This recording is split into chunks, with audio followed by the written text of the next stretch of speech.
La fonction si. La fonction si, c'est l'une des plus populaires dans Excel. Elle permet d'établir des comparaisons logiques entre une valeur et le résultat qui est attendu. Le test logique de l'argument peut être une référence de cellule ou un nombre. Une fonction si peut donc avoir deux résultats. Le premier résultat est appliqué si la comparaison est vérifiée, donc si elle est vraie. Sinon, le deuxième résultat est appliqué, alors si c'est faux. C'est ce que je vais vous montrer dans cette petite capsule. Alors, je vais me positionner ici dans ma cellule H8 et ce que je vais faire en fait, c'est que j'ai un nombre de jours écoulés pour des paiements de factures. Alors, ce que je vais demander à Excel, donc, c'est de ressortir les personnes qui sont en retard, donc, pour les factures. Alors, je vais donner 60 jours aux personnes pour payer leurs factures. Alors, si mon nombre de jours écoulés, donc ce qui est dans ma colonne G, va être plus grand que 60, eh bien, je vais demander à Excel qu'il m'écrive le mot « oui » dans la colonne « retard ». Donc, si j'ai plus que 60 ici, bien, dans ma cellule H, je vais avoir le mot « oui » qui va apparaître. Donc, de cette façon-là, je vais être capable de répertorier plus facilement les personnes qui ont un paiement en retard. Donc, je commence. Alors, pour insérer une fonction ci, bien, on a deux façons. Alors, premièrement, on peut aller tout simplement ici dans la barre de formule pour insérer une fonction avec le petit symbole ici FX pour insérer une fonction. Et là, je pourrais aller chercher la catégorie logique et aller chercher la fonction ci. Quand je vais chercher la fonction ci et que j'appuie sur OK, bien, je vais avoir la boîte de dialogue des arguments de la fonction qui va s'afficher. Ce que je peux faire aussi, c'est aller dans l'onglet Formule, dans le groupe Bibliothèque de fonctions, je vais aller cliquer sur la petite flèche de fonction logique et je vais aller chercher la fonction ci. Donc, les deux chemins sont possibles et nous amènent à la même chose, à la fameuse boîte de dialogue des arguments de la fonction.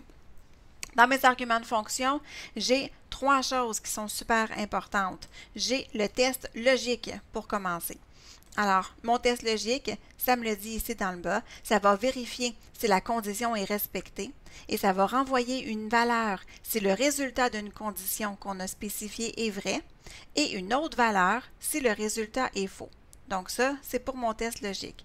Alors, mon test logique, c'est ce qui va me servir à faire la comparaison.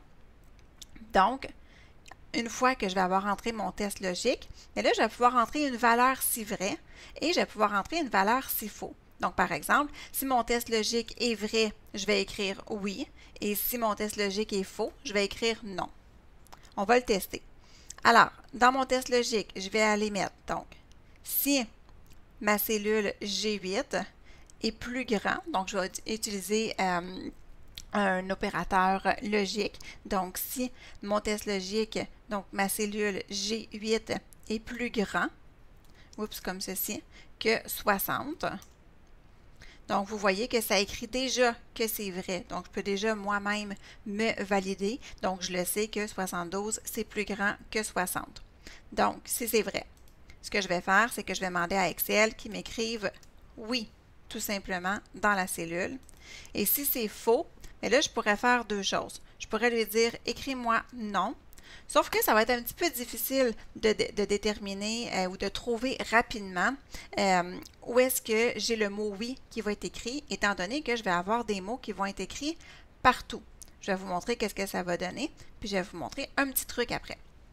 Alors, donc, si mon test logique qui est ici, donc, si ma cellule G8 est plus grande que 60, ça va écrire « oui ». Et si c'est faux, donc si ce n'est pas plus grand que 60, donc, quand le paiement a été fait dans les temps, on va écrire non. Alors, j'appuie sur le bouton OK et vous allez voir, donc, évidemment, j'ai le mot oui qui s'affiche. Ce qui est génial, c'est que je peux utiliser encore une fois la recopie incrémentée pour pouvoir aller reporter mon résultat. Donc, j'ai oui, oui, oui, non, non, non. Donc, ça fait beaucoup, beaucoup d'informations. Ce que je peux faire, c'est que je pourrais faire afficher seulement le mot oui. Donc, je vais rentrer dans ma fonction, je vais aller cliquer ici sur le bouton « Insérer une fonction ». Et ce que je vais faire, c'est que dans ma valeur si faux, au lieu d'écrire quelque chose, je vais aller entrer 2 fois les guillemets, tout simplement. Donc, je vais entrer dans ma valeur s'il faut les guillemets. Alors, ça va entrer des valeurs vides. Alors, une fois les guillemets, une deuxième fois les guillemets, tout simplement. Et je vais appuyer sur le bouton OK.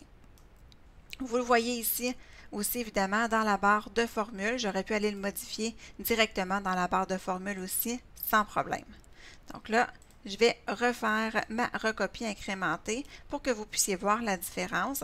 Alors, c'est ce que ça fait. Donc, au lieu de voir des oui et des non partout dans ma colonne, mais je vais juste voir les oui, donc ceux qui sont en retard qui vont s'afficher. Alors, c'est un petit peu plus simple comme ça pour pour répertorier les paiements qui sont en retard ou pas. Alors voilà, c'était une petite capsule sur la fonction si dans Excel.